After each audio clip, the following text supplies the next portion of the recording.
भारत ने गेहूं बैन किया तो दुनिया में चारों तरफ हाहाकार मच गया।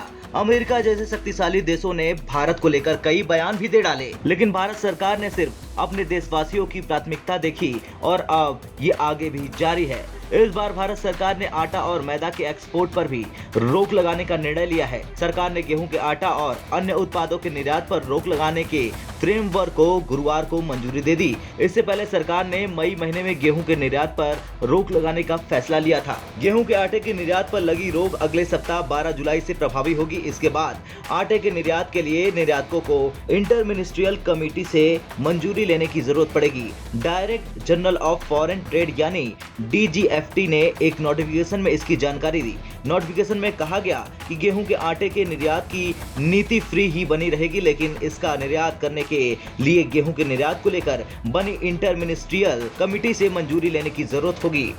DGFT के ताजा नोटिफिकेशन में बताया गया है कि अब इंटर मिनिस्ट्रियल कमेटी से आटे के अलावा मैदा, सोमोलिना, होल मील आटा और रिजल्टेंट आटा के निर्यात के लिए भी मंजूरी लेने की जरूरत होगी।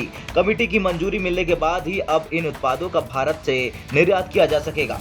अब सवाल ये है कि वो कौन सा कारण है जो सरकार को उठाना पड़ा ये बड़ा कदम। तो इसका एक ही उत्तर है, वो ये है कि सरकार के इस कदम को भारतीय बाजार में आटे की कीमतें नियंत्रित रखने के प्रयास से जोड़कर देखा जा रहा है। दरअसल मई महीने में गेहूं के निर्यात पर रोक लगाने के बाद आटे के निर्यात में तेजी देखी जा रही थी। इससे पहले बाजार में आटे की उपलब्धता पर भी असर पड़ रहा था और कीमतें बढ़ने का खतरा मंडरा रहा था। कुछ कंपनियों ने तो आटों के दाम भी बढ़ा दिए थे।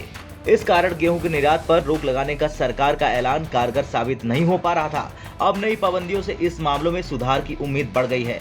वाणिज्य मंत्रालय के तहत आने वाले GDFT ने हाल ही में 13 मई 2022 को गेहूं के निर्यात पर रोक लगाने का फैसला किया था। DGFT के निर्यात पर रोक के एक आदेश के बाद 16 लाख टन गेहूं के निर्यात के लिए रजिस्ट्रेशन सर्टिफिकेट जारी किए हैं। एक अधिकारी ने ये जानकारी देते हुए बताया था कि जिन निर्यातकों के पास रोक के आदेश से पहले की तारीख के वैध L और C यानी लेटर ऑफ क्रेडिट थे, उन्हें गेहूं के निर्यात की अनुमति दी गई है। सरकार उन निर्यातकों को गेहूं निर्यात की अनुमति दे रही है जिनके पास 13 मई से पहले के अपरिवर्तनीय LC यानी ILC है। ऐसे निर्यातक जिनके पास वैध LC है, उन्हें अपनी खेत के निर्यात के लिए रजिस्ट्रेशन सर्टिफिकेट हासिल करने के लिए DGFT के क्षेत्रीय अधिकारियों के पास रजिस्ट्रेशन कराना होता है। खैर, भारत इस वक्त दुनिया की हर तरह से मदद कर रहा है। हालांकि अब इस बैन के बाद उन देशों को समझ में आ जाएगा जो भारत की खिलाफत करते हैं, जो भारत के खिलाफ बयानबाजी करते हैं। और एक बात तो तय है कि भारत अब उन्हीं देशों को खाद्य की चीजें देगा जिनको सच में जरूरत होगी। ब्यूरो रिपोर्ट, भारत तक।